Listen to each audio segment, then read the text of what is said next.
The Prophet ﷺ journeyed to Taif for 9 years since his selection by Allah for his mission. The Prophet ﷺ had been delivering the message of Allah in Mecca and making all-out efforts to guide and reform his community, excepting a few persons who had either embraced Islam or who helped him, though not accepting his creed.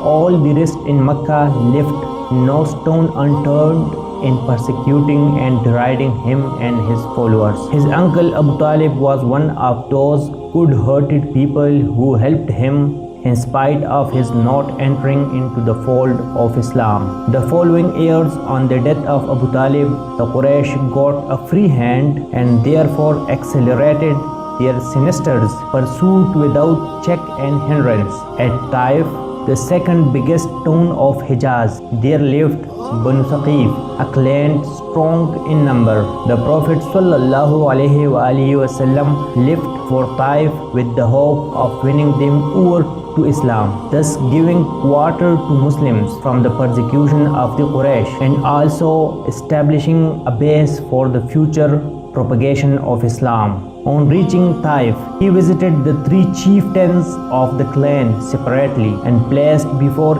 each of them the message of Allah and called upon them to stand by his Prophet ﷺ's side.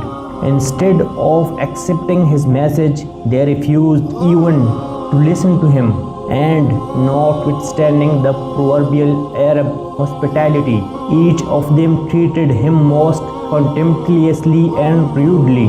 They plainly told him that they did not like his stay in their town. The Prophet ﷺ expected a civil, even a cordial treatment and due courtesy in speech from them, as they were head of the clan. But one of them sneered, Allah has made you a prophet. The other exclaimed with derision, could Allah not lay his hand on anyone else beside you to make him his prophet? The third one gaped at him, I do not want to talk to you, for if you are in fact a prophet, then to oppose you is to invite trouble. And if you only pretend to be one, why should I talk with an impostor? The Prophet ﷺ, who was a rock of steadfastness and perseverance, did not lose heart over this cheek from chieftains and tried to approach the common people. But nobody would listen to him. Instead, they asked him to clear off from their own town and go wherever else he liked. When he realized that further efforts were in vain, he decided to leave the town. But they would not let him depart in peace and set the street unrich after him to hiss, to hoot, to jeer at, and to stone him.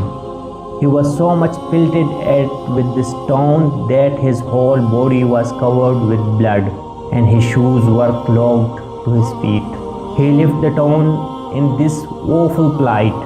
When he was far out of the town and safe from the rabble, he prayed to Allah thus. Translation: O my Allah, to thee I complain of the feebleness of my strength, of my lack of resources, and my being unimportant in the eyes of the people. O most merciful of all those capable of showing mercy, thou art of the Lord of the weak, thou art of my own Lord. Whom art thou to entrust me to an unsympathetic foe who would sullenly frown at me, or to an alien to whom thou hast given control over my affairs? Not in the least I do care for anything except that I may have their protection for myself. I seek shelter in your light, the light which illuminates the heavens and dispels all sort of darkness, and which controls all my affairs in this world as well as in the hereafter. May it never be that I should incur their wrath, or that thou should be displeased with me.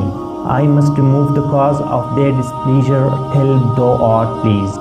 There is no strength nor power through thee.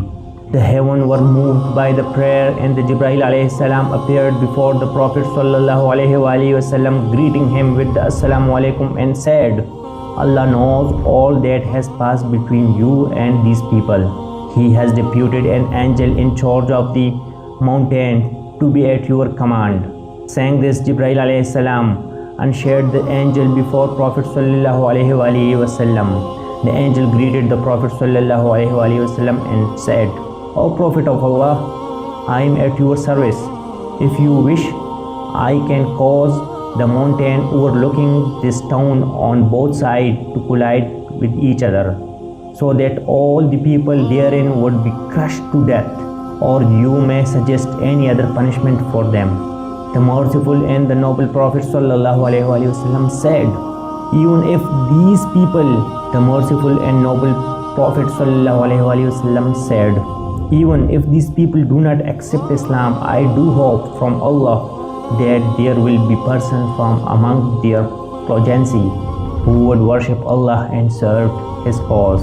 Behold the conduct of our noble Prophet sallallahu alaihi wasallam, who we profess to follow. We get so much irritated over a little trouble or a mere abuse from somebody that we keep on torturing and taking our revenge throughout our life in every possible manner. Does it become people who claim to follow the magnanimous Prophet sallallahu alaihi wasallam? Soon after so much suffering at the hands of the Taif mob, he neither curses them nor does he work for any revenge, even when he has the full opportunity to do so.